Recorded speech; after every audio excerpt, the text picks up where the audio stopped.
మోంతా తుఫాన్ ఎఫెక్ట్ తో పెన్నా నది తీర ప్రాంత ప్రజలకు అధికారులు హెచ్చరికలు జారీ చేశారు. అటు గండికోట నుంచి మైలవరం రిజర్వాయర్ కు నీటి ప్రవాహం గంటకు పెరుగుతుంది.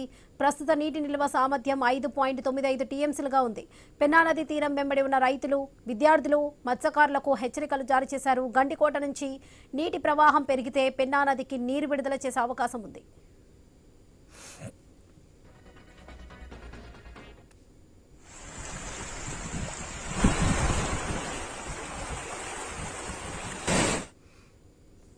మోంతా తుఫాన్ ఎఫెక్ట్ తో పెన్నా నది తీర ప్రాంత ప్రజలకు అధికారులు హెచ్చరికలు జారీ చేశారు. అటు గండికోట నుంచి మైలవరం రిజర్వాయర్ కు నీటి ప్రవాహం గంటకు పెరుగుతుంది. ఇదే విషయానికి సంబంధించి పూర్తి అప్డేట్స్ మా ప్రతినిధి శర్మ అందిస్తారు. శర్మ, వరలక్ష్మి, పైన కురుస్తున్నటువంటి వర్షాలతో ఇప్పటికే గండికోట జలాశయం పూర్తిగా నిండిపోయింది. అక్కడి నుంచి దాదాపు 5,000 క్యూసెక్ల నీటిని దిగువ ఉన్నటువంటి మైలవరం ప్రాజెక్టు విడుదల చేస్తున్నారు.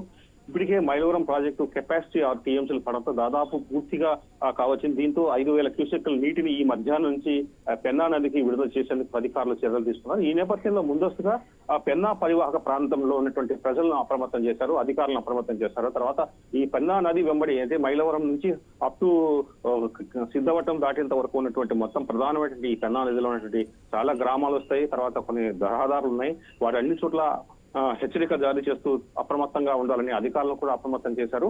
దీంతో పెన్నా పరివాహక ప్రాంతాల్లో వరద ప్రభావం కనిపించే అవకాశం ఉంది. గతంలో కూడా లోతట్టు ప్రాంతాలు, పెన్నా నది పరివాహక ప్రాంతాలు కొన్ని జలమయమయ్యాయి. వాటి రెస్క్యూ టీమ్స్ ద్వారా పర్యవేక్షించినటువంటి రక్షించిన సందర్భాలు ఉన్నాయి. ఈసారి కూడా అంటే తుఫాను ముందస్తు చర్యలు ముందుగా తీసుకున్నారు కాబట్టి సంబంధించినటువంటి రెస్క్యూ టీమ్స్ ఉన్నాయి కాబట్టి ఎటువంటి ఇబ్బంది లేకుండా వారిని సురక్షిత ప్రాంతాలకు తరలించే అవకాశం ఉంది. Lakshmi. Right Sharma, thank you.